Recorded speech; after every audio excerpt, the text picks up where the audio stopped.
We often think about artificial intelligence as something way off in the future, right? Some sci-fi concept. But what if the biggest revolution in human history isn't coming? What if it's already here, working quietly behind the scenes, literally reshaping our world while we're not even looking? See, this isn't some loud Hollywood-style takeover. It's a quiet revolution. It's happening right now in the code of systems we'll never see, and it's being driven by this engine of exponential change. So to really get a handle on where we're going, we need to pop the hood and see how this thing works. And at the heart of that engine is one really powerful idea: recursive feedback. Now, it's a simple concept, but the consequences are just staggering. So imagine an AI designing a new material. It runs a simulation, tests its own creation, learns from the results, and then immediately uses what it just learned to design an even better one. It's a loop that feeds itself, and it accelerates at a pace that is just blinding. This single dynamic is what connects everything we're about to explore.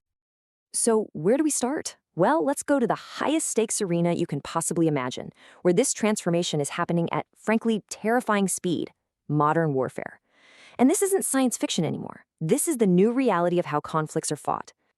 War has always evolved with technology, right? But just look at the pace of change. We went from the age of machines in the 19th century to the age of networks in the 20th. But now we're in the age of algorithms. Victory isn't about the size of your army anymore. It's about the speed and the smarts of your code. For decades, military strategy has been all about this model, the OODA loop. It's a very human way of making decisions. You observe what's happening, you orient yourself to figure out what it means, you decide what to do, and then you act. It's logical, it's deliberate, and it's paced for a human brain. And this is where everything changes. AI doesn't just speed this loop up. No, it completely shatters it. It observes, orients, decides, and acts at a speed that is fundamentally beyond human thought. The loop collapses.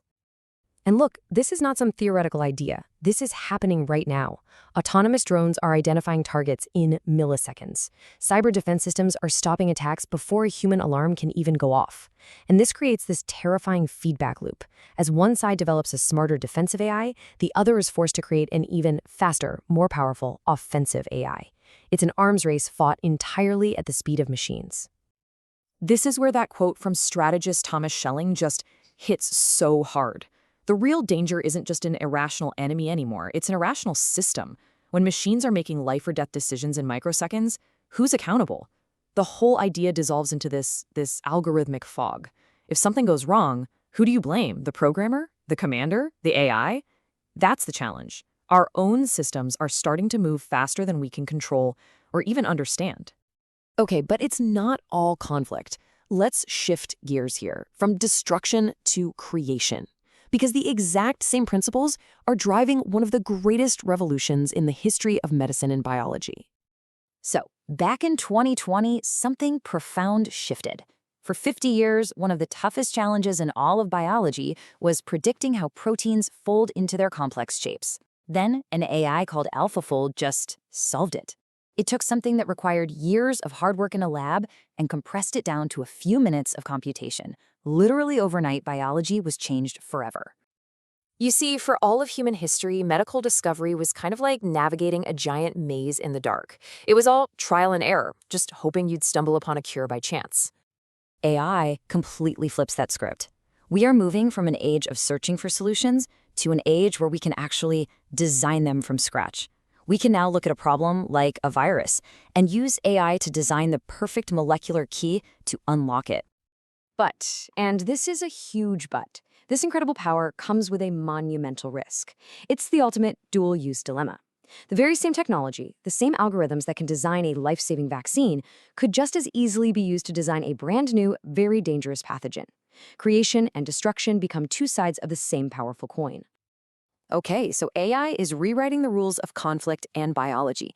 Now let's move to our third area, because it's also revolutionizing the very stuff our world is made of, the physical materials that build our entire civilization. This leads to this amazing new concept, materials imagination. For centuries, finding new materials was this slow, expensive process of just mixing things together in a lab. But now, AI can predict the properties of substances that have never even existed. The bottleneck isn't what we can physically test anymore, it's what we can dream up. And this isn't some far-off fantasy. These are all active areas of AI-driven research today. We're talking about concrete that literally pulls CO2 out of the air, batteries that can charge in seconds, not hours. AI is designing the building blocks of a world we've only been able to imagine.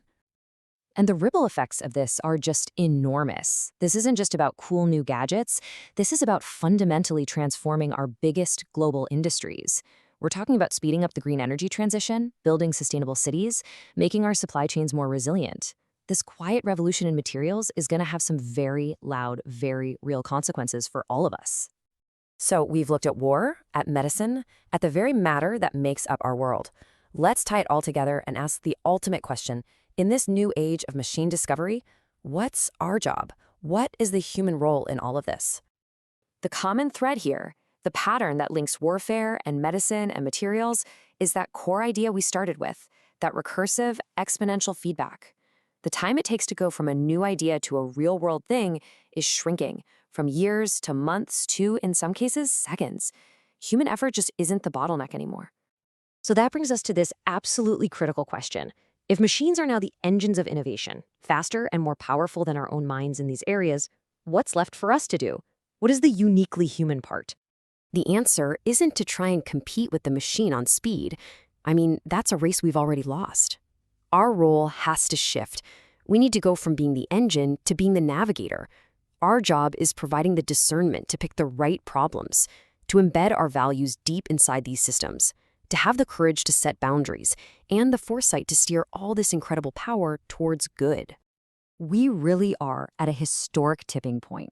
You know, past revolutions were powered by things like coal and oil. This one, it's powered by things you can't touch, by data, by our attention, and by our own imagination. The outcome here isn't written in stone. This is not a story about inevitable doom or some guaranteed utopia. The future is a choice. It's a path that forks between empowerment and peril. And the direction we go depends entirely on the decisions we're making right now. Ultimately, every age has its own form of alchemy. Ours is turning information into intelligence, and that intelligence into raw power. And that leaves us with the most important question of all, the one technology can never answer for us. Power for whom and toward what end?